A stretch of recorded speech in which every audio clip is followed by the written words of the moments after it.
Imelda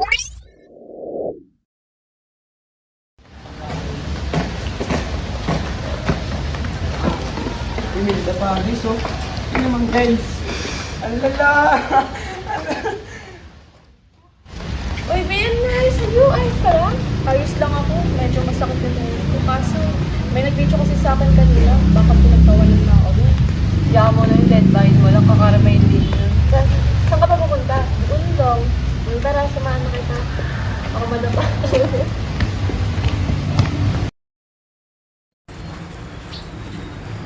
Uy, be! Baka madapa ka na naman, ha? Tingin-tingin kasi sa dinadaanan. Para namang ano. Nakita niya kaya ako nadapa kahapon?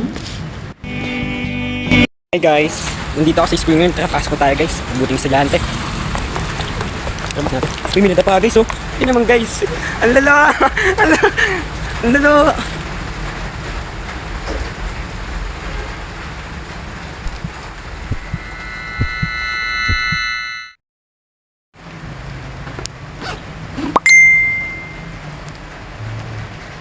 Erika, ako to, si Bea. Nakita mo yung video? Naku, nakakainis yung uploader. Hayaan mo na yun, okay? Huwag ka papaapekto. Hello, Bea. Thank you pala sa pagtulong sa akin kahapon, ah. No problem. Meet up tayo. Berka. Sige, nasa school ako.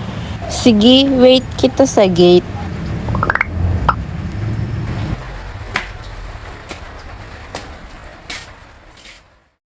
Uy, hello. Hi, be. Gusto ka naman? Okay lang. Tara, maglakad-lakad muna tayo. Sige. Alam mo ba, gusto ko kausapin yung uploader ng video. Akala ba niya nakakatawa siya? Cyberbullying yun, no? So, paano naman natin siya kakausapin? Baka pagtawanan lang ulit ako, no? Message kaya natin. Baka i-report ko pa account na. Sige. Thank you, ah. Ang laki na ng tulong mo sa akin. Siyempre, ganun talaga ang girlhood. Hi. Kaibigan, tunong na videoan mo na nadapa. Pwede ka ba naming makausap? Hindi kasi maganda yung naging ano sa kaibigan ko. Nakakawala siya ng self-confidence. Kung pwede, sana pa-delete nito. Hello po. Ay, ikaw po pala yung kaibigan. Okay lang naman po. Gusto ko humingi ng sorry dahil sa nagawa ko. Dinilit ko na po yung video. Sorry po.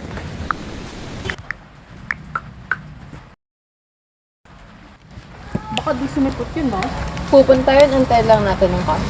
Kasi, kuya, yun na pala siya. Uy, pasensya ka na. Alam mo naman yung video na nag-viral ka eh.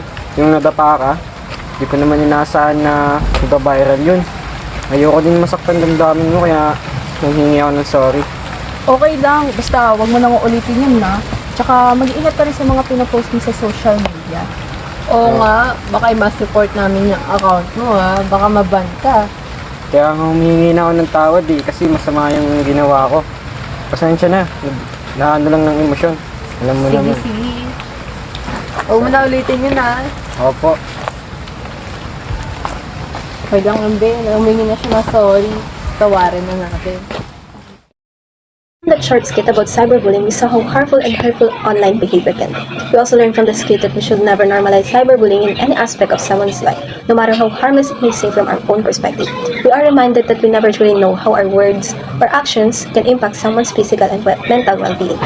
So let us tackle some functional information about cyberbullying and online etiquette, so we can understand the proper manner and behavior in the online environment.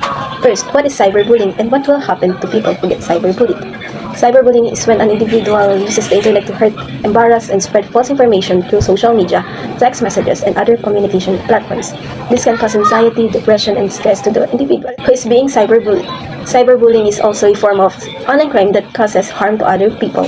It can lead to suicide due to extreme pressure and emotional stress. Now, what about online etiquette? Online etiquette, also known as netiquette, refers to the rules and common manners people should follow when interacting with the internet.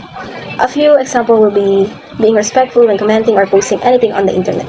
Second is being mindful in the online environment because misunderstandings are very common on the internet. Lastly, always remember to be kind in disagreements. You can disagree without insulting or inflicting hate or harm towards others, and that's why it is important to post before you post or interact on the internet. By practicing online etiquette, we can build a safer digital environment.